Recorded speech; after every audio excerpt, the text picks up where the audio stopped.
Hello friends, welcome to education tutorial channel. आज के हम करंट अफेयर पढ़ेंगे जो कि सभी प्रतियोगी परीक्षाओं में पूछे जाते हैं। चलिए स्टार्ट करते हैं।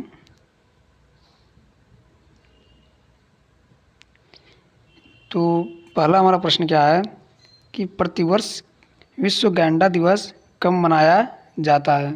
ठीक है, तो जो वर्ल्ड राइनो डे है वो 22 सितंबर को मनाया जाता है। मतलब 22 सितंबर को ये मनाया जाता है और इसका जो थीम है वो है कीप द फाइव एलाइव। मतलब इसकी 5 प्रजातियां हैं विश्व में, उनको 5 प्रजातियों को जीवित रखना है। ठीक है, ये इसकी थीम है। और जो एक सींग वाले गंडे भारत में मिलते हैं। मतलब इसमें एक सींग वाला गंडा होता है वो, ठीक है, वो केवल किस में मिलता है? भारत में मिलता है। अगला प्रश्न हमारा क्या है, देहिंग पटकई राष्ट्रीय उद्यान कहाँ स्थित है। देहिंग पटकई राष्ट्रीय उद्यान कहाँ स्थित है? तो वो असम में स्थित है। और कौन सी नेशनल पार्क में? वो कौन सा नेशनल पार्क है? तो है देहिंग पटकई नेशनल पार्क। देखिए, टोटल इसको लेकर 7 नेशनल पार्क हैं असम में। ठीक है, उनके बारे में हम जान लेते हैं। तो पहला क्या है? मानस नेशनल पार्क। दूसरा है orang national park, Kaziranga national park. तीसरा है नामेरी नेशनल पार्क। चौथा है दिब्रू साई खो नेशनल पार्क। और ये छठवां है रायमोना नेशनल पार्क। और सातवां है देहिंग पटकाई राष्ट्रीय उद्यान, मतलब देहिंग पटकाई नेशनल पार्क। ठीक है, ये ज़्यादातर ये काजीरंगा वाला पूछ लेता है। ठीक है, इसको थोड़ा ध्यान दीजिएगा। और प्रमुख नृत्य क्या है? जो प्रमुख नृत्य है असम का वो है सत्रिया, बिहू, बागरुम्बा। बिहू क्या है? यहाँ का फेस्टिवल भी है। ठीक है, और यहाँ के मुख्यमंत्री कौन है? सीएम तो हैं वो हेमंत बिस्वा शर्मा, यहाँ के सीएम है। और असम की पहली वित्त महिला मंत्री कौन है? तो है अजंता नियोग जी, असम की पहली महिला वित्त मंत्री। अगला प्रश्न हम देखते हैं, आधुनिक असम के संस्थापक कौन है? तो आधुनिक असम के संस्थापक जो हैं वो गोपीनाथ बारदोलाई जी हैं। अगला प्रश्न है, मांजुली द्वीप किस नदी के किनारे स्थित है? तो वो ब्रह्मपुत्र नदी के किनारे मांजुली द्वीप स्थित है। अगला प्रश्न है, नेशनल वाटरवेज 2 मतलब अंतर्राष्ट्रीय जलमार्ग 2 कहाँ से कहाँ तक है? तो वो ब्रह्मपुत्रा में है, दुबरी से सदिया तक। और नेशनल वाटरवेज 2 हो गया। नेशनल वाटरवेज 1 जो है वो गंगा नदी पर है। ठीक है, नेशनल वाटरवेज गंगा नदी पर, नेशनल 2 ब्रह्मपुत्रा पर है। और अगला प्रश्न है, तेजपुर लीची का जीआई टैग किस राज्य को दिया गया है? तेजपुर लीची का जो जीआई टैग हो वो असम राज्य को दिया गया है, जिसके मुख्यमंत्री हैं हेमंत सिंह बिस्वा। देखिए, मुख्यमंत्री यहाँ पर आप हम लोग पढ़े हैं हेमंत बिस्वा शर्मा जी हैं। ठीक है, और यहाँ पर अगला प्रश्न क्या है हमारा, शाही लीची कहाँ मिलता है? तो ये हमारे बिहार में शाही लीची मिलता है। ठीक है, और अगला प्रश्न क्या है कि हाल ही में किस देश के पीएम को एसडीजी प्रोग्रेस, ठीक है, एसडीजी प्रोग्रेस का अवार्ड से सम्मानित किया गया है? तो वो बांग्लादेश है। मतलब बांग्लादेश को रक्षा में करना और भूखमरी से बचाना, मतलब इन सब चीज़ों में जो 3 तथ्य हैं उसमें बांग्लादेश के प्रधानमंत्री को ये एसडीजी प्रोग्रेस का अवार्ड दिया गया है। अब देखते हैं ये एसडीजी प्रोग्रेस जो अवार्ड है, ठीक है, वो कौन देता है? तो ये आपके लिए थोड़ा इम्पोर्टेंट ये बन जाता है, ये इतना आपके लिए इम्पोर्टेंट बन जाता है। ठीक है, क्या है कि ये यूएनओ के द्वारा सम्मानित किया गया। ठीक है, और बांग्लादेश किन राज्यों से सीमा बनाता है? तो जो बांग्लादेश है वो 1 2 3 4 5 6, नहीं ये देखो, ये ए जो है यहाँ पर, ये ए और ये ए दोनों एक ही है, मतलब ये भी असम है और ये भी असम है। ठीक है, तो इसका एक ट्रिक है ममता बनर्जी। देखिए यहाँ पर एक ट्रिक बनाया है ममता बनर्जी। इस ट्रिक को आप कैसे समझेंगे? तो ममता पहले आप ऐसे लिख लीजिए ममता। और यम फॉर हो गया मेघालय, ए फॉर हो गया असम, यम फॉर हो गया मिजोरम, टी फॉर हो गया त्रिपुरा, ए फॉर असम, मतलब ये 2 बार सीमा बनाता है असम से। और बनर्जी फॉर खुद ही बनर्जी मतलब वेस्ट बंगाल, और वेस्ट बंगाल से ये सर्वाधिक सीमा बनाता है। तो ये ममता बनर्जी जो कि पश्चिम बंगाल के मुख्यमंत्री हैं, ये याद करने का एक तरह का टिक है कि बांग्लादेश किन राज्यों से भारत की सीमा बनाता है। और बांग्लादेश की मुद्रा की बात करते हैं, तो बांग्लादेश की जो मुद्रा है वो क्या है, यहाँ पर ये भी आपके लिए थोड़ा इम्पोर्टेंट हो जाता है। ये यहाँ पर थोड़ा आपके लिए इम्पोर्टेंट हो जाता है। जो बांग्लादेश की मुद्रा है वो क्या है, वो टका है, और राजधानी इसकी क्या है, तो वो ढाका है। और संप्रति एक्सरसाइज वो इंडिया और बांग्लादेश के बीच होती है। कौन सी एक्सरसाइज है, संप्रति एक्सरसाइज। और 2020 गांधी शांति पुरस्कार किसे दिया गया, तो वो शेख मुजीबर रहमान को, ठीक है, मुजीबर राम। और बांग बंधु के नाम से प्रसिद्ध है, ठीक है, बांग बंधु के नाम से कौन प्रसिद्ध है, तो वो शेख मुजीबर रहमान, जिसे फादर ऑफ बांग्लादेश भी कहते हैं, ठीक है। अगला हमारा प्रश्न क्या है, अगला प्रश्न है वायुसेना के नए प्रमुख। देखिए इनका जो कार्यकाल है, जो इसके पहले थे वायुसेना के नए प्रमुख, ठीक है, इनका कार्यकाल ख़त्म होने वाला है, लगभग शायद 30 सितंबर तक है। तो किसे नया प्रमुख बनाया जाएगा, तो विवेक चौधरी को, मतलब विवेक राम चौधरी, ठीक है, ये यम है ये, ठीक है, विवेक राम चौधरी को। और इसके पहले कौन थे, तो इसके पहले थे RK भदौरिया। उसके बाद अगला प्रश्न है एयरफोर्स की स्थापना, रॉयल्स इंडियन एयरफोर्स, ठीक है, ये कब हुई थी, तो ये हुई थी आपका 8 अक्टूबर 1932 को, ठीक है। एयरफोर्स की स्थापना रॉयल्स इंडियन एयरफोर्स की 8 अक्टूबर 1932 में हुई थी। और इसका थीम क्या था कि touch the sky with glory, touch the sky with glory, मतलब ग्लोरी मतलब क्या है कि एकदम से तो पूरे जोश के साथ आसमान को छूना, touch the sky with glory. ये कहाँ से लिया गया है, सबसे अच्छी बात तो ये है कि ये भगवत गीता से लिया गया है, ठीक है। अगला प्रश्न क्या है कि नौसेना प्रमुख कौन है, तो जो नौसेना प्रमुख हैं वो हैं एडमिरल करमबीर सिंह, ये नौसेना प्रमुख है। और वायुसेना प्रमुख जो बनने वाले हैं वो क्या नाम है, विवेक राम चौधरी, VR चौधरी। और थल सेना प्रमुख यहाँ पर देखिए कौन है, जो थल सेना प्रमुख हैं वो हैं मनोज मुकुंद नरवाने जी, ये थल सेना प्रमुख हैं। अगला प्रश्न क्या है, डसॉल्ट कंपनी कहाँ की है, तो डसॉल्ट कंपनी पहली बात तो ये फ्रांस की है। और ये क्या करती है कंपनी, तो ये राफेल बनाती है। जो भारत का जो फ्रांस से आया है राफेल भारत में, वो डसॉल्ट कंपनी ही बनाई है। अगला प्रश्न क्या है, तेजस क्या है, ये तेजस के बारे में कुछ हम जानकारी देख लेते हैं, ठीक है।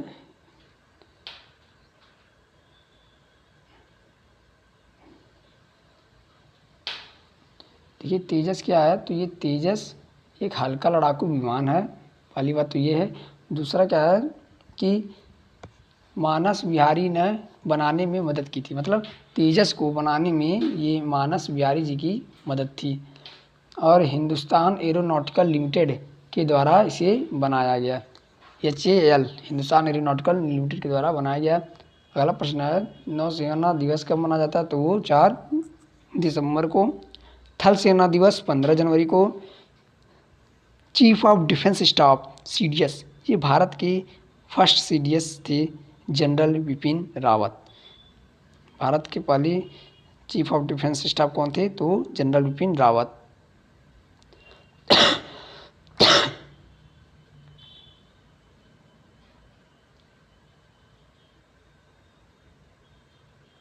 अगला प्रश्न क्या है, भारत के किन 2 प्रमुख तटों को ब्लू फ्लैग प्रमाण से सम्मानित किया गया, तो ये ब्लू फ्लैग सर्टिफिकेट से किसे सम्मानित किया गया है, तो इसमें 2 लोगों को सम्मानित किया गया है।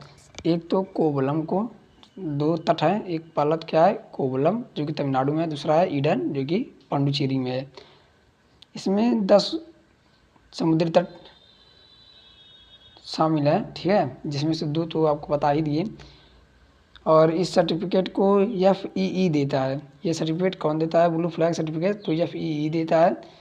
इसका उद्देश्य क्या रहता होगा, और FEE का फुल फॉर्म जानते हैं, फाउंडेशन फॉर इन्वायरमेंट। मुख्यालय जो है FEE का वो कहाँ पर है, तो वो डेनमार्क में इसका मुख्यालय है। अगला प्रश्न क्या है, समुद्री विरासत संग्रहालय। समुद्री विरासत संग्रहालय ये कहाँ पर है, तो ये लोथल गुजरात में, अभी बना नहीं है, अभी मतलब खुलेगा लोथल गुजरात में समुद्री विरासत संग्रहालय। अगला प्रश्न देखते हैं, IGBC green series platinum green cities है, ठीक है, शहर सिटीज प्लैटिनम रेटिंग हासिल करने वाला पहला ग्रीन सेज कौन सा है, तो है कांडला जो कि गुजरात में है, ठीक है। और पंडुचेरी में रंगा स्वामी है, तमिलनाडु में स्टालिन है। पंडुचेरी में केवल 4 जिले हैं। अगला प्रश्न है, पंडुचेरी किसके अधीन था, तो ये फ्रांस के अधीन था। डेनमार्क किस महाद्वीप पर स्थित है, तो वो जटलैंड प्रायद्वीप, ठीक है, जटलैंड प्रायद्वीप महाद्वीप पर स्थित है डेनमार्क। और इसकी राजधानी क्या है, कोपनहेगन। कंडाला एयरपोर्ट का नया नाम क्या है, दीनदयाल उपाध्याय। अगला प्रश्न है, फाउंडेशन फॉर इन्वायरमेंट एजुकेशन ये कहाँ पर है, तो ये डेनमार्क में है, और इसकी स्थापना 1985 में हुई थी। ग्रीनलैंड किस देश के अधीन है, तो वो डेनमार्क के। हाल ही में किस भारतीय ने नॉर्वे शतरंज ओपन 2021 मास्टर कैटेगरी जीता है, मास्टर वर्ग का, तो हैं डी गुकेश। और डी गुकेश ये भारत के सबसे युवा ग्रैंड मास्टर भी हैं। शांति का नोबेल पुरस्कार किसे दिया गया है, तो ओस्लो में दिया जाता है, ठीक है। शांति का नोबेल पुरस्कार ओस्लो में दिया जाता है, जो कि नॉर्वे की क्या है, राजधानी है। अगला प्रश्न हमारा क्या है, हाल ही में 68 लेखकों को साहित्य अकादमी फेलोशिप के लिए चुना गया है, निम्नलिखित में से कौन एक शामिल नहीं है, तो ये है आपका ऑप्शन, पहला ऑप्शन है इंदिरा पार्थसारथी, दूसरा स्वामी रामभद्राचार्य, अगला है डॉक्टर बालचंद नेमाडे, चौथा है यशोधरा मिश्रा। तो यशोधरा मिश्रा को इसमें शामिल नहीं किया गया है साहित्य अकादमी फेलोशिप के लिए। 24 भाषाओं में साहित्यिक अकादमी पुरस्कार दिया जाता है। 22 भाषाएं तो हमारे संविधान में है, 2 भाषाएं और बढ़ जाती हैं। और ये पुरस्कार 8 लेखकों को दिया गया है, हिंदी में विनोद कुमार को, इंग्लिश में रस्किन बॉन्ड को, ठीक है। अगला प्रश्न देखते हैं, पहला ज्ञानपीठ पुरस्कार ये GS ग्रुप को मिला है, जो कि मलयालम भाषा के लिए। अगला प्रश्न है 55वां ज्ञानपीठ पुरस्कार ये अकीतम अकाशतुम नंबूदरी, ठीक है, इनको मिला है। अगला प्रश्न है इंग्लिश भाषा में साहित्य अकादमी पुरस्कार, तो अरुंधति सुब्रमण्यम को मिला है, जो कि इसकी किसके लिए, when the God is traveller के लिए। अगला प्रश्न है पद्मा सचदेवा किस भाषा की कवित्री हैं, तो ये डोगरी भाषा की कवित्री हैं पद्मा सचदेवा। अगला प्रश्न क्या है, कम्ब्रे वियजा ज्वालामुखी किस देश में स्थित है, तो यह किनाटी द्वीप पर, जो कि स्पेन के अंदर है। अगला प्रश्न है ताल ज्वालामुखी में विस्फोट हुआ कहाँ स्थित है, तो जो ताल ज्वालामुखी है वो फिलीपींस में स्थित है। अगला प्रश्न है माउंट वेसुविया ज्वालामुखी में विस्फोट हुआ कहाँ स्थित है, तो माउंट वेसुविया ज्वालामुखी वो इटली में स्थित है, ठीक है। माउंट वेसुविया ज्वालामुखी ये इटली में स्थित है। अगला प्रश्न है बैरन ज्वालामुखी कहाँ स्थित है? तो जो बैरन ज्वालामुखी है वो अंडमान और निकोबार में स्थित है। अंडमान और निकोबार में ये स्थित है। किलुआ मोनालाऊ ये ज्वालामुखी कहाँ पर है? तो ये हवाई ज्वालामुखी जो कि यूएसए में है। किलुआ मोनालाऊ क्या है? एक ज्वालामुखी है। अगला प्रश्न है जस्टिन ट्रूडो किस देश की तीसरी बार प्रधानमंत्री बनेंगे? तो वो कनाडा के जस्टिन ट्रूडो। अगला प्रश्न क्या है विश्व की सबसे लंबी कॉन्स्टेबल बाउंड्री कहाँ पर है?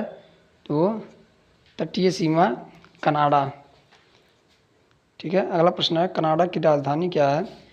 और जो ये विश्व की सबसे लंबी कॉन्स्टेल बाउंड्री है वो भारत में कहाँ पर, अगर पूछा जाए भारत में कहाँ पर है, भारत की सबसे लंबी कॉन्स्टेल बाउंड्री तो गुजरात में है, और विश्व की सबसे लंबी कॉन्स्टेल बाउंड्री तो वो तटीय सीमा कनाडा में है। कनाडा की राजधानी क्या है? तो वह है ओटावा। ओटावा कनाडा की राजधानी है। अगला प्रश्न है मोनेट्रियल का मुख्यालय कहाँ पर है? तो ये भी कनाडा में है। 16 सितंबर 1987 को ओजोन लेयर प्रोटेक्शन के लिए बनाया गया है। अगला प्रश्न है अथावास्कालैक। अथावास्कालैक ये यूरेनियम का भंडार है। एस्किमो क्या है? तो ये इग्लू है, बर्फ़ के ठंडे घर जो होते हैं इग्लू। अगला प्रश्न है विनिपेग विश्व की सबसे बड़ी गेहूं की मंडी है। पूछा जाएगा विनिपेग क्या है? तो आप जानिएगा कि विश्व की सबसे बड़ी गेहूं की मंडी है जो कि कनाडा में है। नफ्ताली बेनेट ये इजराइल के नए पीएम बने हैं, नफ्ताली बेनेट। अगला प्रश्न है वाइपर रोपर किस से संबंधित है? तो ये आपके लिए इम्पोर्टेंट बन जाता है क्योंकि ये प्रश्न इसरो मतलब विज्ञान से संबंधित है। वाइपर रोवर किस अंतरिक्ष से संबंधित है? तो ये है नासा से। चंद्रमा के साउथ पोल पर जाएगा, ठीक है, और फैल्कॉन 9 रॉकेट वाइपर को लेकर जाएगा। फैल्कॉन 9 रॉकेट जो कि स्पेस एक्स इसकी कंपनी है, एलन मस्क की, उसी ने फैल्कॉन 9 रॉकेट बनाई है। ये वाइपर को लेकर जाएगा, ठीक है, कब? 2023 में। अगला प्रश्न क्या है वर्जिन गैलेक्टिक कंपनी तो मतलब सिरसा बांदला को ले जाने के लिए, ये जो सिरसा बांदला ये भारत में जन्म लेने वाली दूसरी महिला जो अंतरिक्ष में यात्रा कर आई हैं, ठीक है, सिरसा बांदला, ये जिसमें बैठ कर गई थी तो वो क्या था, वो किस कंपनी ने बनाया था? तो ये वर्जिन गैलेक्टिक कंपनी ने। विकास इंजन क्या है? तो गगनयान है इंडिया का, ठीक है, विकास इंजन। अगला प्रश्न है वीजा उपग्रह ये क्या है? ये लकड़ी का पहला सैटेलाइट है। इसे कौन भेजेगा? तो इसे यूरोप भेजेगा, यूरोप स्पेस एजेंसी भेजेगी, ठीक है। अगला प्रश्न है पार्कर सोलर प्रोब मिशन क्या है? तो ये नासा का मिशन है, ये सूर्य के सबसे नज़दीक जाने वाला मिशन है। अगला प्रश्न है संतोष जॉर्ज ये भारत के पहले स्पेस टूरिस्ट थे, संतोष जॉर्ज। अगला प्रश्न है परसिवरेंस रोवर ये क्या है? ये नासा का है, ये मंगल ग्रह के लिए परसिवरेंस रोवर है। अगला प्रश्न है होप मिशन ये यूएई का मंगल मिशन है, संयुक्त राज्य अमीरात का। अगला प्रश्न है जूरोंग रोवर ये चाइना का मंगल ग्रह पर पहुंचने वाला रोवर है। अगला प्रश्न है हाल ही में बीजिंग 2022 शीतकालीन ओलंपिक का आदर्श वाक्य क्या घोषित किया गया है? तो विंटर ओलंपिक समर ओलंपिक की 2 साल बाद आता है। इसकी थीम क्या है? Together for a shared future, मतलब भविष्य को साथ में साझा करें। अगला प्रश्न है ओलंपिक का आदर्श वाक्य में कौन सा नया शब्द जुड़ा है? तो है कम्युनिटर, जिसका अर्थ है टुगेदर। पहले 3 वाक्य थे अल्टियस, सेटियस, पोर्टियस, अब कौन जुड़ा है? कम्युनिटर, जिसका अर्थ टुगेदर है। अगला प्रश्न क्या है? अगला प्रश्न हमारा है टोक्यो ओलंपिक किस क्रम के थे? टोक्यो ओलंपिक का कैवा क्रम था? तो वो 32 क्रम था टोक्यो ओलंपिक का। थीम सॉन्ग क्या है? लेखक इसकी कौन सा थीम सॉन्ग के? मोहित चौहान। थीम सॉन्ग है लक्ष्य तेरा सामने, ये तो इसकी थीम थी। अगला प्रश्न है टोक्यो ओलंपिक में भारत का ध्वजवाहक कौन था? तो उद्घाटन में एमसी मैरी कॉम और मनप्रीत सिंह जी थे और समापन में बजरंग पूनिया थे। अगला प्रश्न है टोक्यो पैरा ओलंपिक में ध्वजवाहक कौन था? ये टोक्यो ओलंपिक है और ये टोक्यो पैरा ओलंपिक है। ठीक है, पैरा ओलंपिक में उद्घाटन में टेक चंद्र थे और समापन में अवनी लखेरा। अगला प्रश्न है टोक्यो पैरा ओलंपिक का थीम सॉन्ग क्या था? तो था कर दे कमाल तू, कर दे कमाल तू। ये टोक्यो पैरा ओलंपिक का थीम सॉन्ग था। और टोक्यो ओलंपिक का थीम सॉन्ग क्या था? लक्ष्य तेरा सामने, लक्ष्य तेरा सामने कर दे कमाल तू, लक्ष्य तेरा सामने कर दे कमाल तू, लक्ष्य तेरा सामने, ये टोक्यो ओलंपिक का था थीम। और कर दे कमाल तू ये संजीव कुमार लेखक थे इसके, ये पैरा ओलंपिक का था। अगला प्रश्न है विश्व का सबसे ऊंचा वाटरफॉल? तो ये एंगिला जलप्रपात ओरियंको कारो नदी अमेजन की सहायक है। कॉफ़ी बंदरगाह किसे कहते हैं? तो संटोस, जो कि ब्राज़ील में है। ठीक है, उसे हम कॉफ़ी बंदरगाह कहते हैं। ब्राज़ील सबसे ज़्यादा उत्पादक देश है कॉफ़ी का। गेलोपेगस द्वीप समूह ये इक्वाडोर में है। पेंटागोनिया मरुस्थल कहाँ स्थित है? तो वो अर्जेंटीना में स्थित है। पेंटागोनिया मरुस्थल ये कहाँ पर स्थित है? तो ये अर्जेंटीना में स्थित है। अगला प्रश्न हमारा क्या है? हमारा है चिली इक्वेटर में दो ऐसे देश हैं जो ब्राज़ील के साथ सीमा नहीं बनाते हैं, तो वो कहाँ पर हैं? साउथ अमेरिका में चिली और इक्वेटर दो ऐसे देश हैं जो ब्राज़ील की सीमा नहीं बनाते हैं। Thank you friends.